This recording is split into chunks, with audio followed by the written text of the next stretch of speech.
DPO पूर्वी श्री मनोज पांडे के नेतृत्व में पूर्वी पुलिस अनुमंडल में अभियान चलाया गया है। उस अभियान के अंतर्गत कुल 12 कुख्यात अपराध कर्मियों की गिरफ्तारी हुई है और इनके पास से 7 अवैध हथियार बरामद हुए हैं। इसके अलावा 7 लूटी गई बाइक भी हैं जो सिवाई पट्टी थाना क्षेत्र में बरामद की गई। 4 मोबाइल भी हैं जो विभिन्न घटनाओं में छीने गए थे, उनकी भी जब्ती की गई है। और ये जितने भी अपराध कर्मी अब मेरा बिहार बदल रहा है और अब मुजफ्फरपुर में महानगर जैसा सर्विस और ऑर्गेनिक वेजिटेबल्स, फ्रूट और डेयरी प्रोडक्ट्स 60 मिनट में मुफ्त होम डिलीवरी पाएं।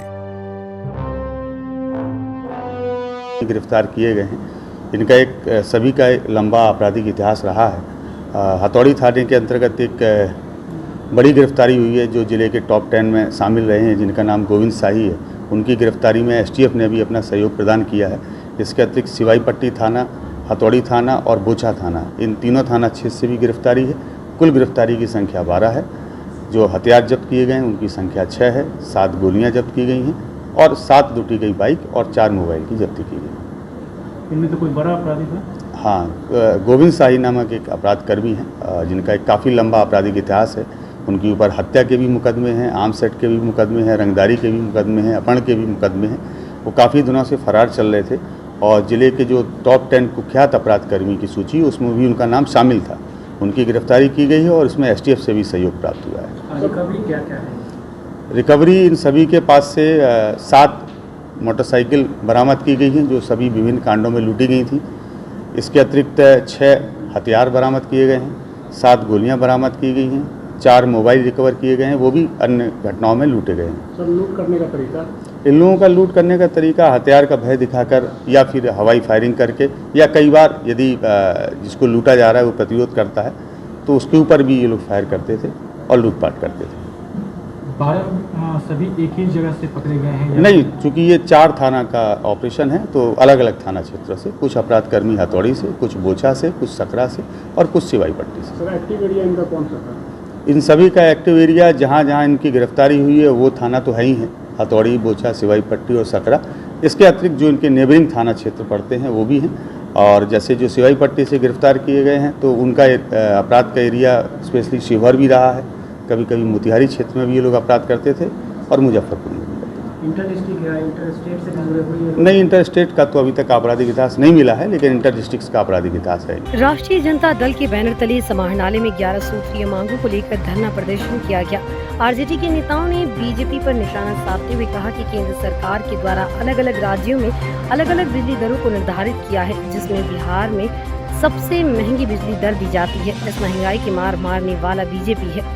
2024 में मोदी होश में आएंगे। देखा जाता है मुजफ्फरपुर स्मार्ट सिटी के नाम से जाना जाता है, इसको लेकर क्या कहना चाहिए? आज देखिए, आप ये बात आप जब यहाँ देश के प्रधानमंत्री जब यहाँ आए थे तो कहे थे स्मार्ट सिटी बनाएंगे, लेकिन हमारे नेता का क्या था कि हम लोग स्मार्ट गांव चाहिए। अब स्मार्ट सिटी का हाल क्या देख रहे हैं? तो ये सब ऐसे ही है। यहाँ तो आए किए तो बोले थे कि एयरपोर्ट भी यहाँ पर बनेगा, क्या हुआ? तो ऐसे ही केवल खाली बोलते रहते हैं, हवा पानी देते रहते हैं। चुनाव का समय जब आता है तो ऐसे हवा पानी देके भाग जाते हैं। जनता समझ चुकी है और जनता से 24 में जवाब देती है। 24 में जवाब मिल जाएगा। नाम क्या होगा? नितेश यादव, जिलाध्यक्ष युवा राजद। सर, आज धरना प्रदर्शन किए हैं। आज प्रदेश स्तरीय पूरे प्रदेश में हर एक जिला मुख्यालय पर युवा राष्ट्रीय जनता दल के तमाम कार्यकर्ताओं ने अपने अपने जिलाध्यक्ष के नेतृत्व में, मुजफ्फरपुर में भी हम लोगों ने नीतीश यादव जी के नेतृत्व में धरना दिया है। केंद्र की जो सरकार है, जो जन विरोधी सरकार, जो लोगों को केवल परेशानियों और तकलीफों में डालने के अलावा कभी भी उनके जीवन को आसान बनाने का काम नहीं की,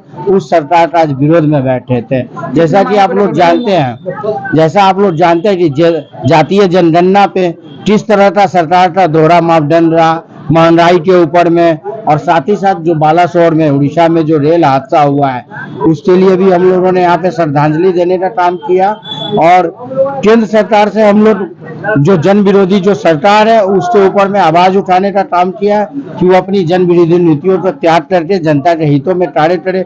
आज देखिए, पूरी मुजफ्फरपुर की हम बात करते हैं, पूरी मुजफ्फरपुर की जनता बिजली के कारण त्रस्त है, बिजली के बिल के कारण त्रस्त है। तो मैं बताना चाहता हूँ आपके माध्यम से, केंद्र की जो सरकार है वो प्रत्येक राज्यों को बिजली अलग अलग रेटों में दे रही है और सबसे महंगे दरों में बिजली बिहार को दिया जा रहा है। ये सौतेला व्यवहार के कारण आज बिहार की जनता पीस रही है, हम आप पीस रहे हैं, महंगाई की मार झेल रहे हैं। और भी बहुत सारी दमनकारी नीतियां हैं केंद्र सरकार की, जैसे कि शिक्षा, जो शिक्षा नई शिक्षा नीति ला रही है उससे भी वो चाहती है कि गरीब गुरबे का बच्चा पढ़ाई नहीं कर सके, उनकी शिक्षा अधूरी रह जाए। जब शिक्षित नहीं हो रहा तो बोलने का अधिकार नहीं हो रहा, कहीं किसी चीज पे अपनी बात नहीं रख पाएगा।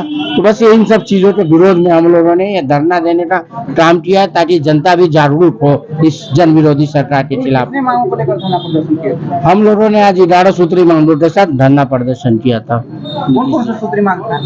ये नीतीश जी है। आज मुजफ्फरपुर में धरना प्रदर्शन किए हैं, क्या कुछ कहना चाहिएगा? देखिए, यह जो महाधरना जो किया गया है, ये हमारे युवा राष्ट्रीय जनता दल के आह्वान पर और संपूर्ण क्रांति दिवस के दिन, जो युवा क्रांति का दिन होता है, इस दिन बिहार के सभी जिला मुख्यालयों पर धरना है। इसी के तहत आज हम लोग मुजफ्फरपुर में भी तमाम युवा साथी के साथ, चाहे वो प्रखंड के हो, पंचायत के हो, जिला के तमाम पदाधिकारी, आम लोगों का भी बड़ी इसमें भागीदारी थी। सभी लोग मिलकर हम लोग महाधरना प्रदर्शन यहाँ पे किए हैं और कार्यक्रम में तमाम लोग इसको सफल बनाए हैं।